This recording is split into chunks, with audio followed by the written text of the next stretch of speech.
Hello, folks. Welcome to my YouTube channel once again. In the last video, I had shared a concept on structural constraints on relationship type. Now, in this session, we are going to look into how to draw an ER diagram.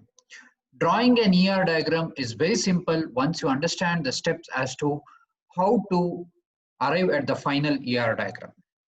Let's proceed. Now in this example, in this session, I'm going to take an example of company database. In the first step, we are going to identify the entity sets.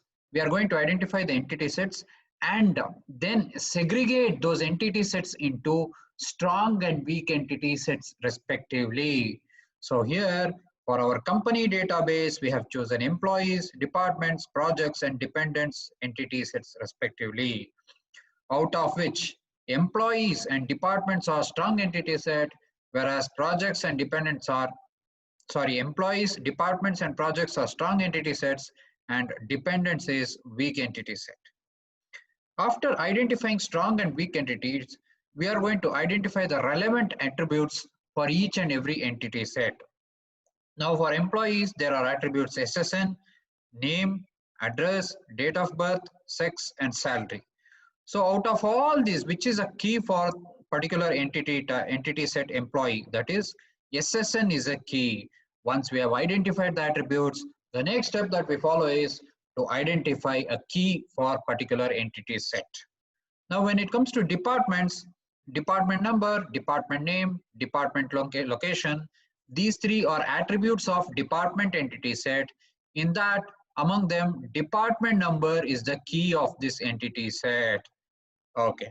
Next, coming to projects table, we have project number, we have project name, we have project location, out of which project number is a key for this entity set.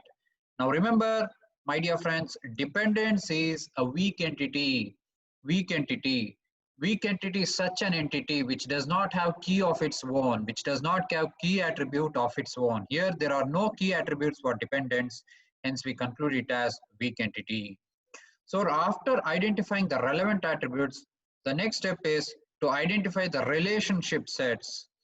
Now each and every each and every entity set participates in a relationship. Here employees work for department, hence works for is the relationship. Department employees manage departments, hence there is a managers relationship. Departments control the projects, hence there is controls relationship. So employees works on particular projects, so there is works on relationship. One employee has many dependents, has is a relationship. Then employee supervises employee, it is supervises relationship. Now this is recursive relationship. This is a recursive relationship. So after identifying the relationship sets, the next step that we do is identify the cardinality ratio and participation constraints. Now here I have talked about cardinality ratio and participation constraints in the previous video of mine, that is structural constraints on a relationship type. So if you have any doubts as per that, you can go on to that video and you can watch that video. So works for is having n:1 relationship, that is cardinality ratio is n:1, and it is total participation on both the sides. Managers is having 1:1 cardinality ratio, and it is total participation on employees and partial on department side. Controls is having 1:n cardinality ratio, and the participation in this case is total on either side. Works on is having m:1 relation, m:n relationship, that is m:n cardinality ratio, and the participation is total on either side.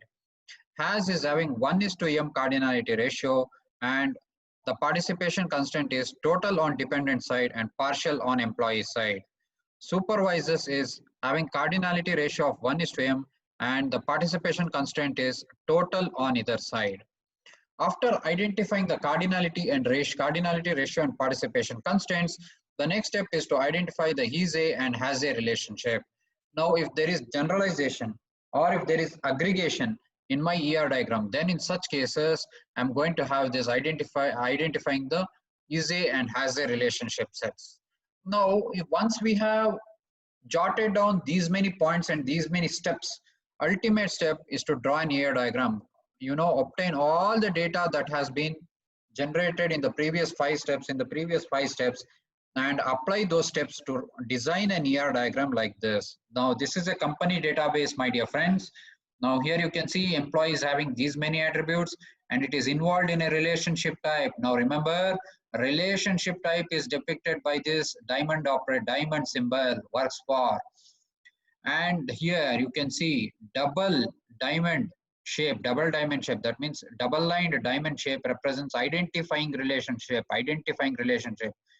If one entity is strong entity and if another entity is weak entity is participating in a relationship with strong entity. So that relationship is called as identifying relationship. Now you can see here, employee works for department, employee supervises employee has many dependents, then employees works on many projects.